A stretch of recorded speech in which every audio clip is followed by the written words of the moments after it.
Hello friends, Namaste, very good evening from Petrify. You see the markets are over. It's about 5:30 in the evening. The markets were choppy, of course, for a reason. It was a weekly closing. This video, I wanted to do it because I wanted to share a story, an ancient story. And this video is on Deepavali special. So the markets are closed tomorrow, but they are open for 1 hour for the Muhurat trading. So this video is for Diwali special, and I would like to share an ancient story about the goddess of wealth, Lakshmi, the goddess of wealth, and also Saraswati, the goddess of knowledge. And let me share that through a presentation.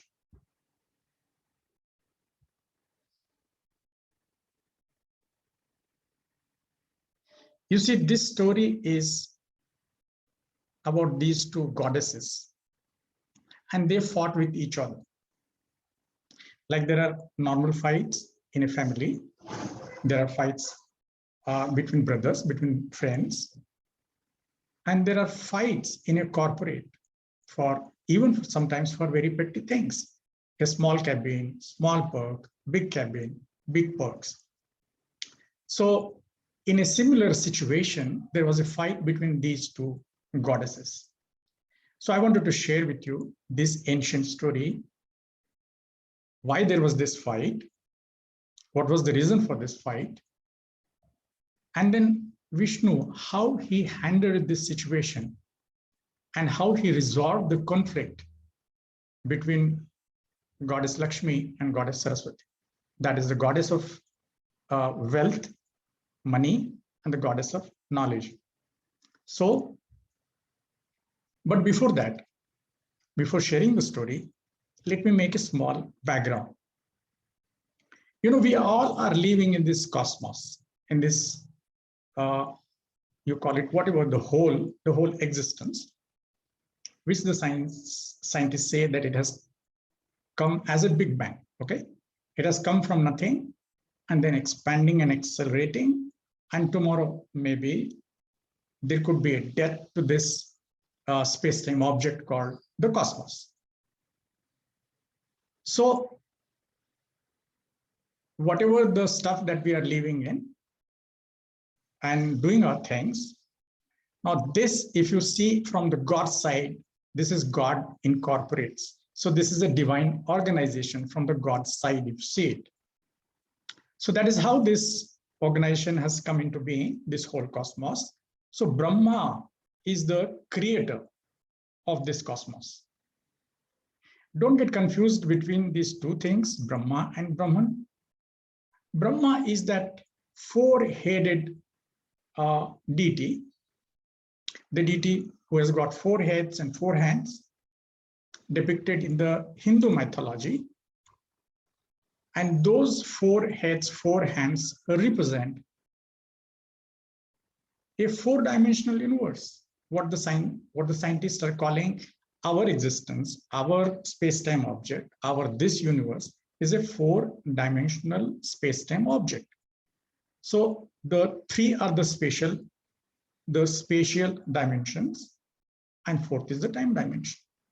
In the same way, Brahma is depicted with 4 heads, the one who has created, the one who is the creator behind all this. Okay, so that is how this divine organization has come into being, and in that we have all these organizations, our families, our corporates, our governments, the social organizations, the profit organizations, the non-profit organizations. So these all are subsets in that divine organization, right?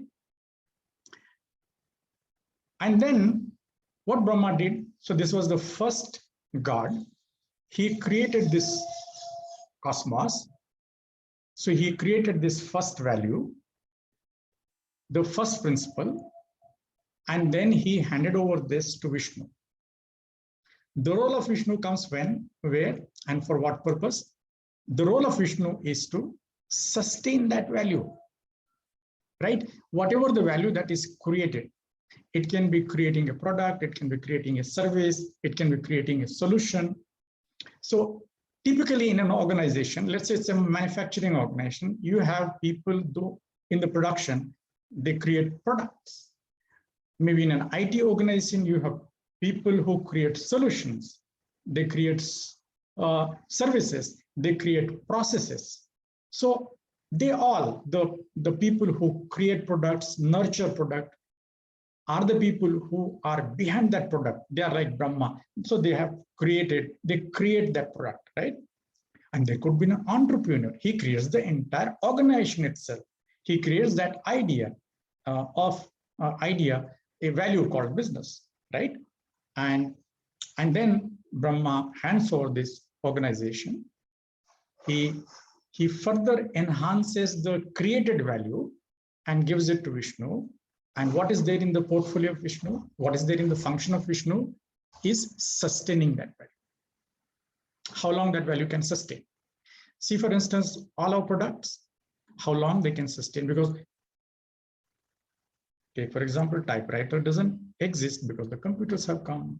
In the same way, you can see many products have died and new products come into being, right? So Vishnu's function is to infuse value in that created value, right? So he sustains that value over a period of time, right? And then comes a third God, third principle. And these are three basic principles when it comes to creating anything, right?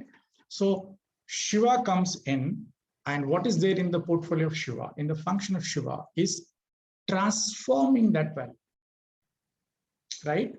So the product moves from creation, then it moves and it sustains there, stays there for some time, and then it dies out. It dies down. The value diminishes. Then what?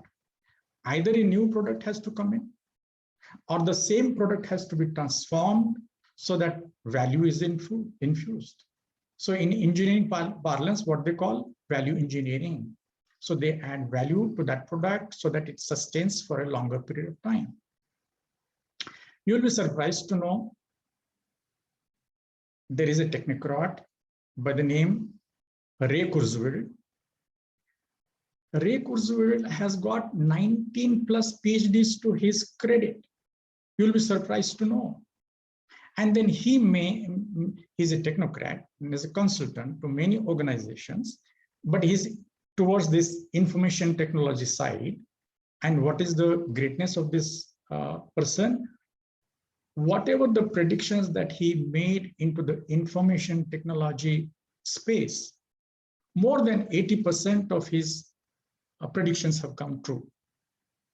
Now, that doesn't mean that 20% of his predictions have gone wrong. No, the timing is different. They have not come true today, but they may come true in the future. Now, what is the genius of this person? What is the greatness of this person? Many bigger organizations hire him. Organizations like Google, Microsoft, Oracle, Intel, many technologically advanced, these technological giants, they hire him to see whatever the products, whatever the values that they have created, whatever the framework, whatever the ecosystem, whatever the product, the solution, will it stay or sustain? If it stays, how long it will sustain? Whether it will work or it will not work. And this guy goes into this aspect of the value creation aspect of this product or solution, how long it will stay, how long it will sustain, right? And you know what? Let's say if we take the example of Intel, it works on a principle called Moore's law. And what does that mean? You know, the Intel chip, the governing principle behind Intel chip is the Moore's law. What does that law says that every 6 months, the power of that chip will be doubled, and the value, the size of that chip will become half. So it will become lighter and lighter and lighter when it comes to its physical geometry, but the power that chip carries will be doubled. And Ray Kurzweil has simulated this, that how long this can go, how long this Moore's law can go ahead into the future. And his simulation says by 2036, the value of one chip will be equivalent to 1 cent, right? So Moore's law also has a dead end. Then what is a question? So these kinds of questions are there in our minds. You know, in our Hindu culture, there is something called Jyotishi Shastra, Jyotishi Vidya. I mean, the knowledge, you know, what that knowledge does is that, you know, this expert, this guy, the Jyotishi, he looks into our palm, your hand, and he sees the lines on your hand and predict your future, right? This is that science. You know, in the past, kings used to hire these people. When a newborn baby comes into being, they used to see the future of that boy, whether he'll become a king or not, what he'll become, like that. So how his future will be, how long he will live, that kind of a science, right? But you know what? If you go into the very root of this science, Jyotisha, this Jyotisha word, if you see into the etymology and also the root of this word is made up of 2 Sanskrit words. One word is Jyoti and the other word is Isha. And if you go into the meaning of this, Jyoti means, now we are talking about Diwali. So it is that lamp, that small lamp, that is you and me, right? Ourself, our being, it is a small lamp. And Isha means the supreme light, the supreme being, right? So what Jyotisha, what is the purpose of Jyotisha? That knowledge, the purpose of Jyotisha is to see the potentiality in you and me. What is the probability? What is the potentiality of this small light merging into the divine light? When it comes to the cosmos, what the scientists are saying, that it has come out of nothing and then it is expanding and accelerating, and maybe tomorrow it will dissolve into nothing. It has come from nothing and dissolve into nothing, and then maybe a new cosmos comes into being, right? Then Brahma comes into the picture, then he creates another cosmic organization, right? Could be. So these are all just theories, right? So taking that story forward, I'm just making this background so that Jyotisha Shastra is to see the probability and possibility of every human being, how that small light, that small self can become that infinite self, can become that bigger self, right? So how Jyoti can merge into Isha is that knowledge. So this background is that this cosmic organization and these 3 custodians. So these 3 people, these 3 gods are 3 custodians of the cosmic organization. Now this is the underlying thing for everything that comes after, right? So 3 custodians of transformation, basically. Now coming to this story which I wanted to share, then there are these 2 values, the further 2 values. The value called Lakshmi, which is goddess Lakshmi, and the value called Saraswati, that is goddess Saraswati. I'm taking these images just from Wikipedia, so the credit goes to them for using the images. So Lakshmi is a goddess of wealth. Saraswati is a goddess of knowledge. So I wanted to share with you this story that there was a fight between them. So we'll come to that later. Now, if we just go into the root meaning of, let us say, Lakshmi, Lakshmi simply means the very goal of our life, right? So it is that laksha, that focus, that goal. Okay. Saraswati, in root, it means the pooling of energies. Okay. Initially it was the pool of waters, the pool of rivers. And then if you go into the literal meaning, if you apply it, let us say today, in the current parlance, then it applies so well for collaboration, right? So the individual people that we were working in silos, not connected with each other, into tight water compartments, one hand not talking to the other hand, right?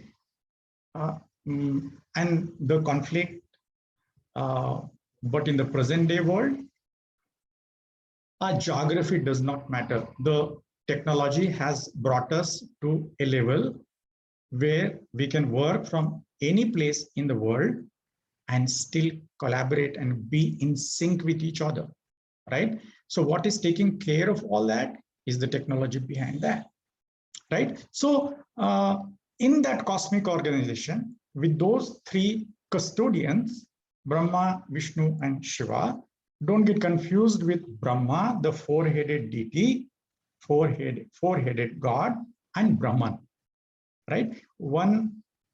So Brahma, as I said, is a four-headed God, which I'm saying is this space-time object, is a four-dimensional universe, and Brahman is the spirit behind it, the one that is spread all across, the one that is filled in. It is filled everywhere and everything. It is that spirit behind. So this is the difference between Brahma and Brahman. Now coming to our businesses. All business is for creating money and management of money. Profit is the very soul of an organization. Brahma created the cosmos, and with that an eternal organization has come into being. Within that organization, he embedded two eternal values. No organization can grow and sustain without these two embedded values. Lakshmi, the goddess of wealth, and Saraswati, the goddess of knowledge. All knowledge is for money, and all money is for more knowledge. What knowledge we have? Big Bang, string theory, they are just theories. But then we have come much ahead if we compare with the past. So, all knowledge is for money, all money is for more knowledge. Money and knowledge exchange. So these two principles, these two values are somehow co-joined in such a way, separating them is impossible. And separating them is a stupidity. I'll explain to you when we go further. So Lakshmi and Saraswati are the two values which are very, very essential and important for any organization. And by the way, so Diwali, there is a special significance when it comes to wealth and when it comes to Lakshmi. So we do Lakshmi Pujan. So we do the Lakshmi Puja with that thing in mind, that she is a goddess of wealth. So money, Lakshmi, and knowledge, Saraswati, and they appear to be two eternal sisters. You cannot separate them. These two cannot be separated. We'll understand the importance of their existence as we move further. All knowledge is for money and all money is for more knowledge. There are two key people in every organization, CEO and CFO.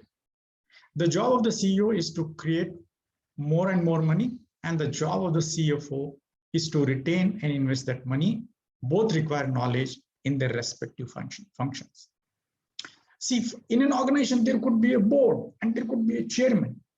But this board and chairman, what are they doing? They are giving you vision, they are giving you mission, they must be directing us, they may be helping us. They are like a scaffolding thing. But then there are two key people when it comes to execution, and the CEO and the CFO. These are two pillars, and the execution in respective domains. In my understanding, the CEO is responsible for the top line. He's responsible for bringing in revenue. And the CFO is responsible for the bottom line, for retaining those profits, for investing those profits for higher returns, to see whether a higher shareholder value is being created or not. Otherwise, why the shareholders will invest money in any organization, in any idea for that matter, right? So this is how these two key people are driving the organization. The CEO, the Chief Executive Officer, CFO, the Chief Finance Officer. One is responsible for the top line, for the revenue, and the second one is responsible for the bottom line. Whatever the money that is created, how to invest that money for higher returns. Now that is the goal. Now there cannot be a conflict between these two people. The moment there is a conflict, see, there can be a difference of opinion. I can have a different perspective. You can have a different perspective. And this perspective can be shared, can be discussed, can be collaborated, right? But then conflict is a totally different thing. The moment there is a conflict, then it is a sure thing that the organization is moving towards doom. And probably the chairman and the board have that function to see that there are no conflicts, that there is a symphony, that there is a harmony. That means they have to understand these higher values. The value called Brahma, Vishnu, Shiva, and the value called Lakshmi and Saraswati. The value called Brahma, Vishnu, and Shiva. The moment the idea is created, Vishnu is saying that the idea has to sustain for long. Suppose if he becomes incapable, the idea immediately moves to Shiva for transformation. Transformation can be adding a new value to that idea or product, or it can be destroying that idea altogether. So the moment that idea is destroyed, Vishnu's job is over, even Shiva's job is over, the idea is destroyed. Then what? Then again Brahma comes into the picture. A new idea has to come into being. Right? The story repeats. The story is a cycle within cycle, within cycle, within cycle. And then in that, there are these two other values. If there is no money, who will create what? Whatever that we are doing, what is propelling us? The objective for creating, the laksha, the focus, the goal for creating wealth. Why wealth? For knowledge. Why knowledge? For more wealth. Why wealth? For more knowledge. So they too are also joined in such a way. Separating them is going to be a difficult task. Now, every organization, there are phases. So this is how every business goes through these 4 phases. The very first phase, so we are talking about startups, unicorns, and we have seen the IPOs, many companies making a wonderful debut when it comes to IPOs. I don't want to take names, but we all know the stories. So the unicorn stories, the startup is that beginning stage, right? That is the first stage for any organization to kickstart to. So startup, but then startup is a survival thing. We all know there are no profits. You need somebody to invest. You need somebody to help. Again, the same thing. Somebody says, how can I create a value when I don't have a capital? That fundamental thing comes into question. That is the goddess of wealth. Okay, I have knowledge, I have skill, I can create something. So I have Saraswati, I have her blessing. But then to create that also, I need some tools. So if I'm speaking now, there are tools that I'm using. So how these two are interchangeable, these two are related values. So startup is that stage, which is a survival stage. Then we have something called break even. Now break even is a stage where, at least I'm okay, no profit, no loss. Whatever I'm investing, whatever my revenue is taking care of my costs, at least. Yeah. So it is that second stage. It is further challenging. So all these stages are challenging at their own levels. They have their own dynamics at that level. So the third stage is so from break even, I will move to making little profit at least. Profit to save for a rainy day, save for something may happen. So what to do? So protect ourselves. So some small money goes into profits, and from profits it moves into reserves. And these reserves are there for a rainy day, for any unwanted situation in the future, or maybe for expanding the business, expanding the organization, creating new values, creating new products. And then from profit, the entrepreneur has to look further beyond profits, right? So these are the basic 4 stages that every organization goes through. So all businesses move in the above 4 phases. One has to continuously struggle and stay ahead and go beyond. This struggle is possible only through innovation and creativity. But ultimately, the value called business has to be sustainable. So Vishnu, we talked about. One has to always work out a sustainable framework. Everything, whatever that we are creating, it has to be sustainable. If it is not sustainable, it cannot work. Friend, it cannot work. No idea can work. So it has to be robust and it has to be sustainable. So the sustainable framework is innovation and creative continuously, and continuous creation of blue oceans. Accelerating rate of return should be the only focus. We heard about decelerating rate of returns. That somehow the returns, there are some hidden forces, they bring us down. There's something called things tend to go wrong, right? And the goal of these people is to set them right so that things don't go wrong. The idea does not go wrong. So, and continuous creation of blue oceans, accelerating rate of return should be the only focus. Now, whatever the idea that we create, right?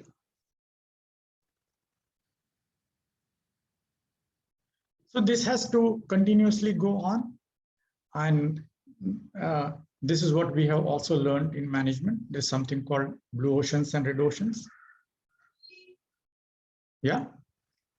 See, whenever a new value comes into being, new idea, new enterprise, that is considered as a blue ocean. Why? Because it is your idea. You are not copied it from anywhere. It is your innovation and your creativity, and it is unique in itself. So there is no competition. So the Michael Porter is kept away, far away. Michael Porter and his 5 forces of competition, they are a little far away. They're at a distance. So the blue ocean. Blue oceans give you highest margin. So your margins. But then slowly what happens? We all know in this competition, the blue oceans move towards red oceans. But can we move the red ocean towards the blue ocean? That's the story that we talked about. Brahma, Vishnu, Shiva. Brahma, a new idea has come into being. A new product, new solution, new service has come into being. And it is a blue ocean because there are no competitors. It's a new one. You have created it. You are not copied it. And then how long it will stay? So we talked about that story.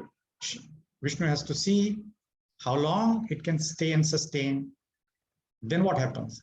Then it will, the so-called blue ocean will slowly move towards the red ocean.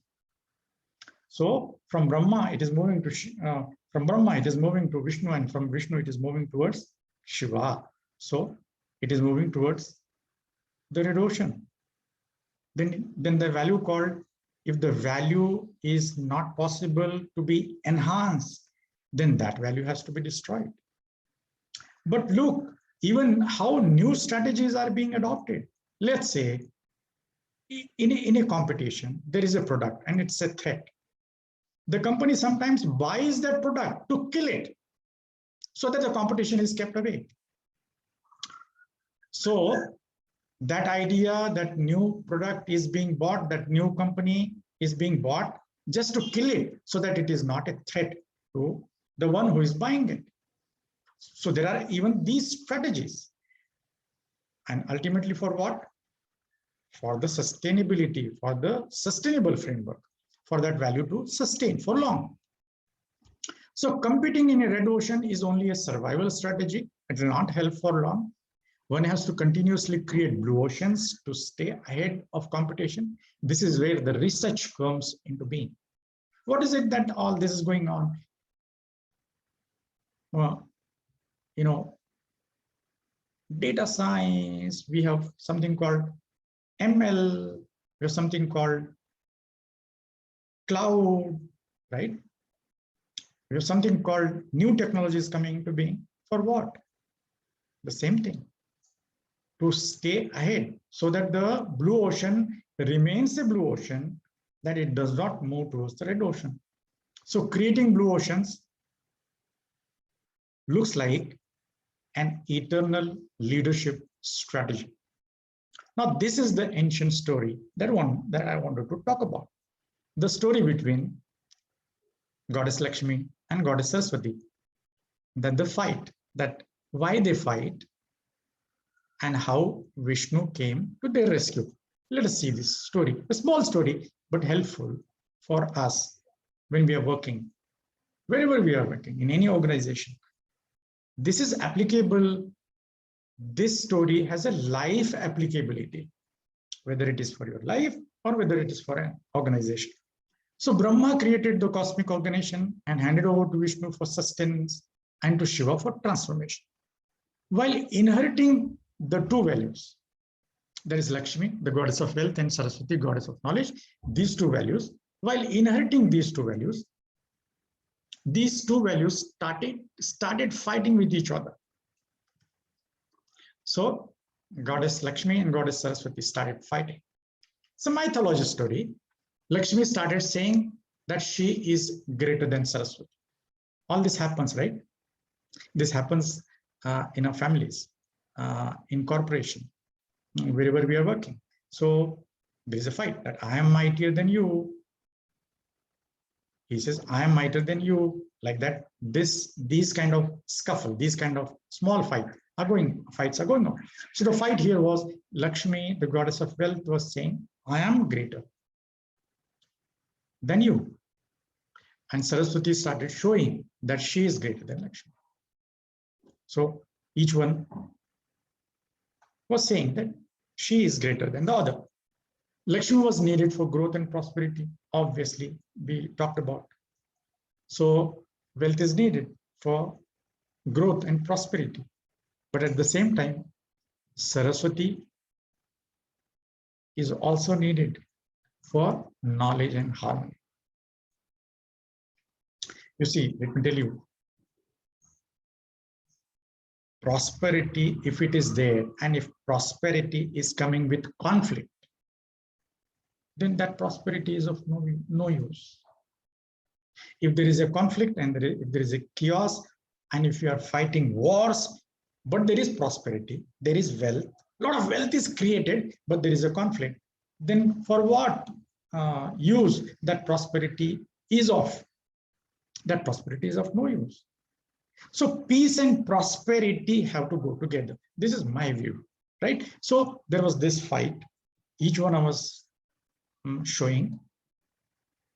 They say knowledge is ancient. Why knowledge is ancient?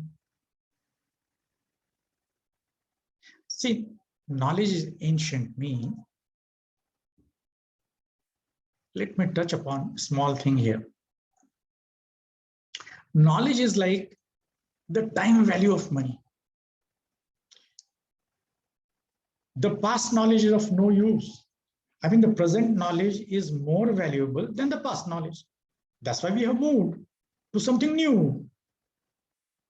But the future knowledge will be more valuable than the present knowledge. That's why innovation.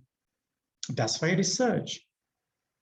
Then why new things are coming into existence.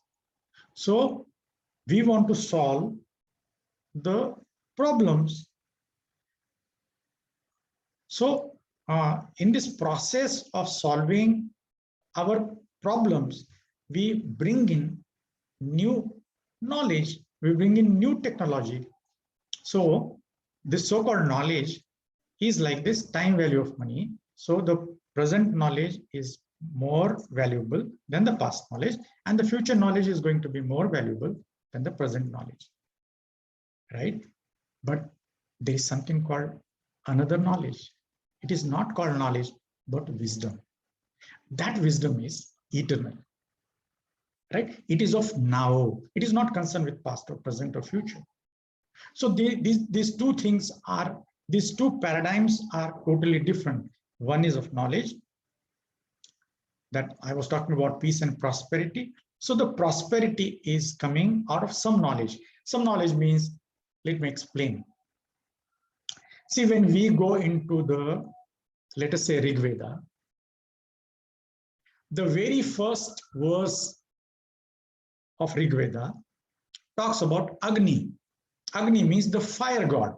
Agni Deva. The word used there is Agni Deva. Agni Deva means the fire god. Now just imagine the life of the people before, when there was no fire at all.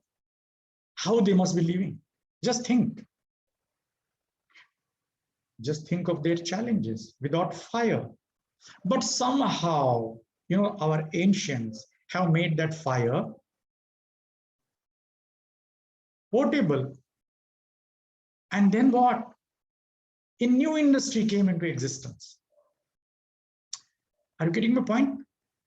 If you go into the first verse of Rig Veda, where it is saying Agni Deva, the word used is Agni Deva.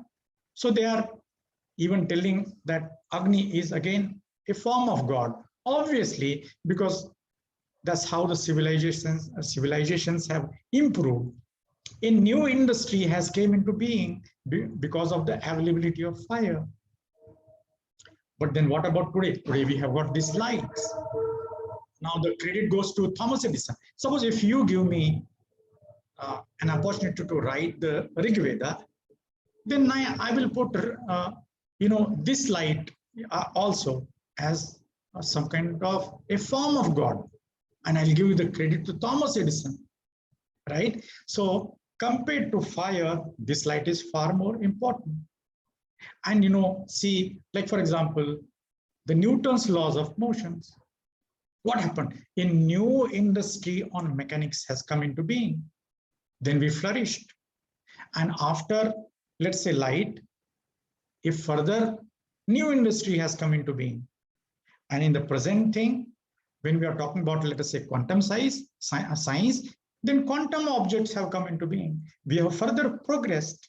So like this, when we move into this science, when we start making progress in the future, we don't know what kind of knowledge we'll have in the future. So just think, all these are beyond our imaginations.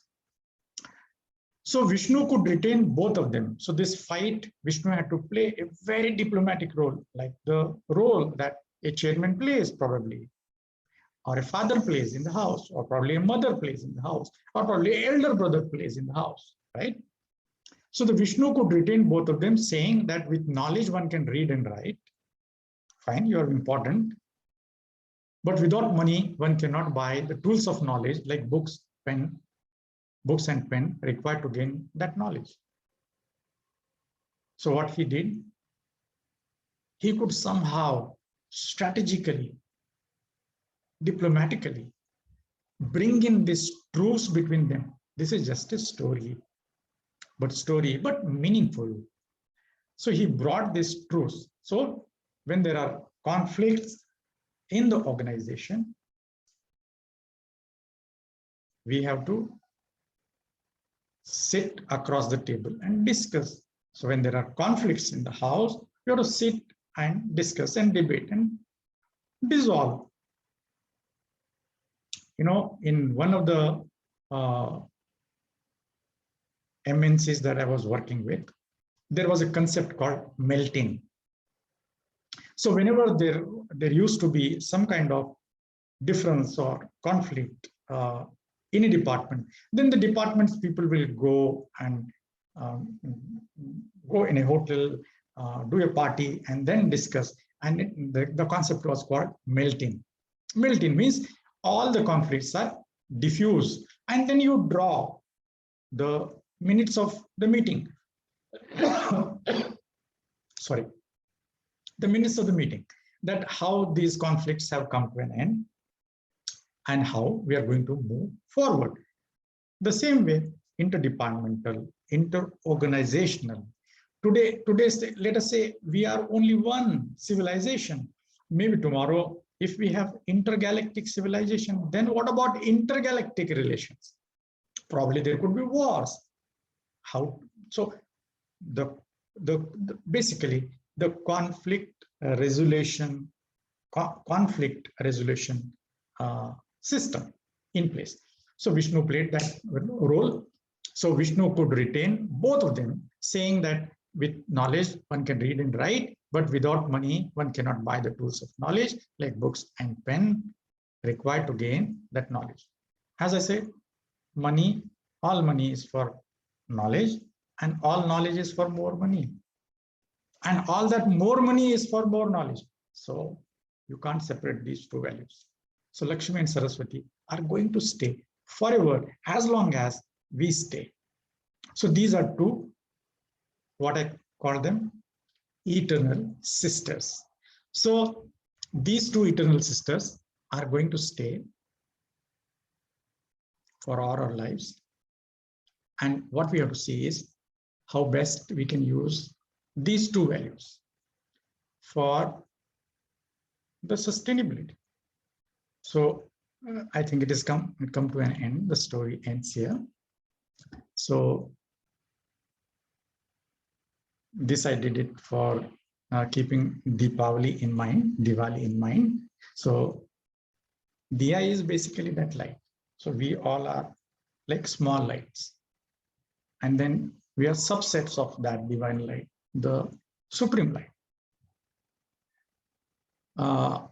So finally, I can only wish, so wishing you all a happy Diwali.